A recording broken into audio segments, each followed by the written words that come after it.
Hey, Tristan here. Today we're going to go over polishing with AI in RepairDesk. Configuring this is super simple. We'll hover over these 9 dots on the top right, and then we'll select Store Settings.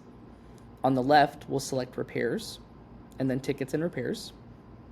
We'll select the tab on the right that says Repairs, and then we'll scroll down to AI-generated notes. Now we can use this feature in 2 separate types of notes. Diagnostic notes that may or may not be visible to customers, and then private comments that are only visible to team members.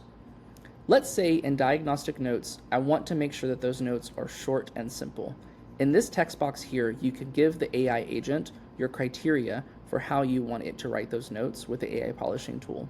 Let's say that you want it to be as detailed as possible, and maybe you want it to use emojis to make things fun. You can set that criteria here. Same thing for private comments. If you want to make a requirement that it has a section where the next technician would be able to read the note and understand what needs to happen next, you can set that criteria here. Call it pass on notes. You can decide that you only want to use the AI polish tool just for diagnostic notes, but maybe not private comments or vice versa. In this case, we'll leave both of them enabled. I'll show you how it works by opening up a ticket. Here, I've got a ticket for an iPhone 14 that needs a new battery. We'll select diagnostic notes, and let's key in what we diagnosed. Customer came in with an iPhone 14 with no power.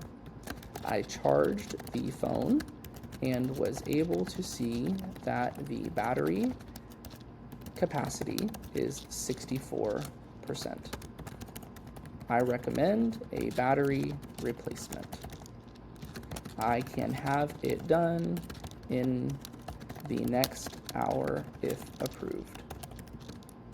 I can click this button that says Polish with AI.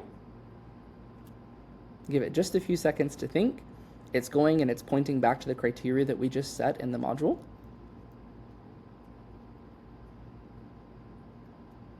And just like that, in under 10 seconds, we've got a really nice, thorough response generated by AI. This is something that could be visible to a customer, and it looks professional. And that was just based off of 4 sentences that a technician typed in, and they've got this really nice, thorough response available to customers. The same thing can work in private comments. You can type in your private comments that you want to mention to the team, click Polish with AI, and it will do the same thing. Save the comment, and you're good to go. That's polishing with AI in RepairDesk.